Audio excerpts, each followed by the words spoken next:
গোটা রাজ্য জুড়ে কম বেশি আমরা প্রত্যেকেই প্রতিবাদ মিছিলে উপস্থিত থাকছি। তফাৎ শুধু এটাই, আপনারা আপনাদের প্রতিবাদের ভিডিওস বা ফটোস সোশ্যাল সাইটে পোস্ট করছেন, আর আমার কোনো ভিডিওস বা ফটোস আমি সোশ্যাল সাইটে পোস্ট করছি না। কারণ আমি মনে করি এটা কোনো ব্যবসা করার জায়গা না। মেয়েটা বা মেয়েটার পরিবার যেন ন্যায় বিচার পায়, আর দোষী তার যেন শাস্তি, কঠোর থেকে কঠোরতম শাস্তি যেন সে পায়। আর আগামী দিনে কোনো মেয়ের সাথে এমন নোংরা আর এমন জঘন্য ঘটনা আর না ঘটে। সেই কারণেই তো এই প্রতিবাদ।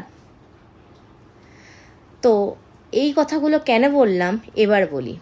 বেশ কয়েকদিন ধরেই আমি দেখছি, অনেকের ভিডিওস বা অনেকের রিলসে গিয়ে বা অনেকের খাবার দাবারের পোস্টে গিয়ে কমেন্ট করছেন, এদের তো লজ্জাও নেই, এত কিছু ঘটছে, এদের নাচাগাদা বন্ধ নেই, এত কিছু ঘটছে, এদের খাবার দাবারের পোস্ট করতেও লজ্জা করে না।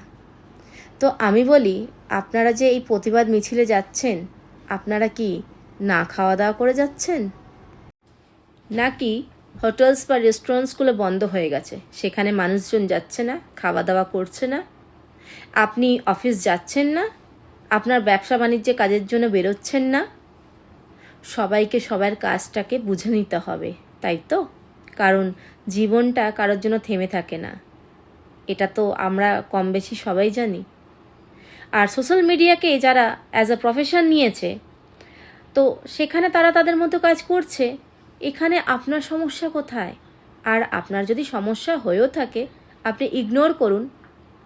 পার্সোনাল অ্যাটাক করার অধিকার কিন্তু আপনার নেই, কারোর পার্সোনাল লাইফে ইন্টারফেয়ার করার অধিকার কিন্তু আপনার নেই।